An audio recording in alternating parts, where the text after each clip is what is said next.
Değerli dostlar, merhaba. Bir videoda daha beraberiz. Bugün sizlerle ne yapacağız? Bugün sizlerle eski bir şarjlı matkabımızı tekrardan piline bir modifiye işlemi gerçekleştirip faaliyete sokmaya çalışacağız. Şarjlı matkabımızın ölü geberik bir pili var. Bu pili elimizde olan bir lityum pille modifiye edeceğiz değerli dostlar. Eski şarjlı matkabımızın pili normal şarj edilebilir pillerden, lityum pillerden değil. Onun için biz de onu lityum pile çevireceğiz. Şimdi dilerseniz hemen pilimizi nasıl modifiye edeceğimize bakalım.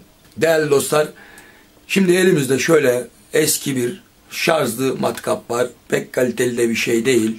Çok ucuza almıştım ben bunu. Ve şöyle de bir tane eski model takoz pillerden var. Hani artık bu pillerin olayı bitmiş ve hiçbir şekilde şarj etmiyor. Ya muhtemelen pillerden ya bir tanesinin ya iki tanesi bozuk ya da üç tanesi bozuk. Her neticede matkabımızı çalıştırmıyor. Şimdi hemen pillerimizin iç kısmını açalım. Evet sevgili dostlar, pillerimizi koruma kablarından çıkardık. Şöyle görmüş olduğunuz gibi eski sistem, eski model pilleri görüyorsunuz. Burada bize lazım olan şu kısmı değerli dostlar. Yalnız biraz şey de vermeye başladım ufak ufak ha. Seslendirme havasında gaza getiriyorsunuz beni, seslendirme yap falan diye. Olmuyor ama maalesef. Şurada, evet tekrar alalım burayı. Evet değerli dostlar. Şimdi gördüğünüz gibi şurada bize lazım olan kısım şu siyah ve üzerinde metaller olan bu kısım arkadaşlar. Bu kısım sayesinde şarj matkabımızın şu iç kısmına entegre edeceğiz bunu. Şuradan şu şekilde yapacağız. Şimdi bu pilleri, çıkardığımız pilleri siz de göreceksiniz. Yine tekrardan eski kutusuna koyacağız. Şu şekilde uyduracağız bir şekilde. Buradan kablolar atarak şu dediğim gibi az önce gösterdiğim şu siyah bağlantıyı kullanacağız. Ve entegre etmiş olacağız değerli dostlar.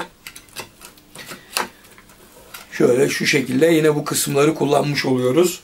Ve lityum pilimizi de başka bir şarjlı matkaptan, yani boşta olan lityum pilimizi de buna göre modifiye edeceğiz. Yani modifiye edeceğiz derken çok basit işlemler. Şunlardan yer açacağız. Bunu zaten bu şekilde kullanıyoruz. Şuralardan birer tane kablo lehimleyip, hatta şuralardan derken göstereyim. Şuralardan birer tane kablo lehimleyeceğiz.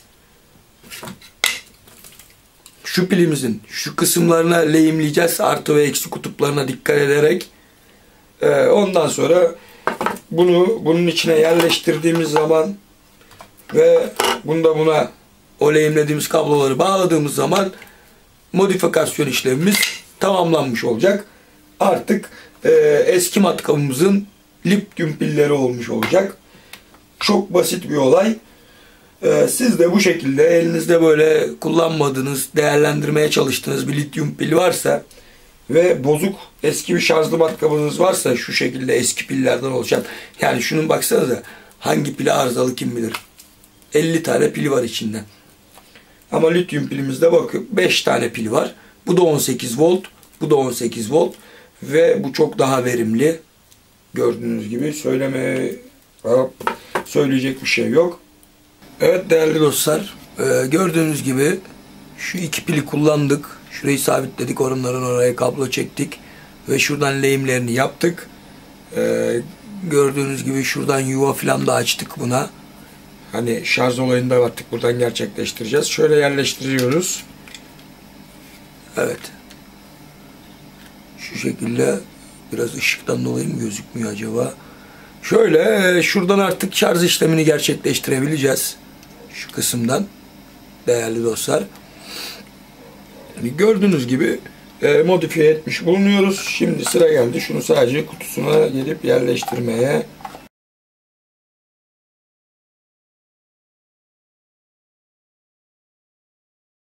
Evet sevgili dostlar, vidaları da sıktık. Gördüğünüz gibi artık lityum pilli bir 18 volt matkabımız var. Görüyorsunuz şuraya da şu yerini açtık falçata yardımıyla.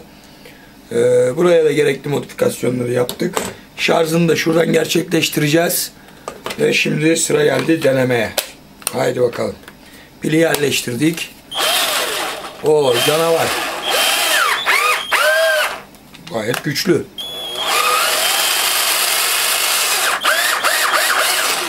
Evet.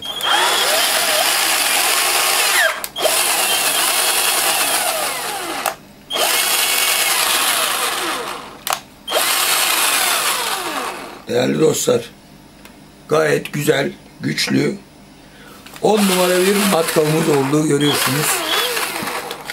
Evet sevgili dostlar, bir videomuzun daha sonuna geldik. Bugün çok basit bir olay gerçekleştirdik. Eski, ucuz, şöyle kaç 40-50 liraya aldığımız ucuz dandik bir şarjlı matkabımızı, pilleri bitmişti. Buna kullanmadığımız bir lityum pil vardı elimizde. Bu lityum pili uyarladık. Burada önemli olan nokta nedir? Arkadaşlar bazı şarjlı matkaplar 14 volt oluyor. Bazıları 18 volt oluyor. Bazıları daha değişik voltajlarda da oluyor. Önemli olan pilin uygun olması. Mesela 18 volttu bu. Biz de bunu 18 elimizde kullanmadığımız 18 volt bir tane lityum pil vardı.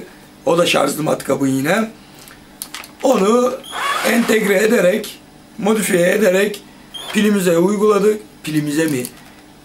Şarjlı matkabımıza uyguladık ve artık lityum pilli bir şarjlı matkap sahibi olmuş olduk. Orada abone bol olsun ya, abone ol tuşu var. Abone bol ne ya? Evet bak, gönlümüzden geçeni söylüyoruz. Abonemiz bol olsun. Abone ol tuşu var. Oraya basın ya isterseniz. Hani beğeniyorsanız filan. Hani görüşmek üzere bir dahaki videolarda. Biz toparlayamayacağız bu mevzuyu. Abone bol ne ya? Abone bol olsun, bol. Bu ne? 600 tane, 650 bile olmadı daha ya. Hadi biraz, hadi. Gayret.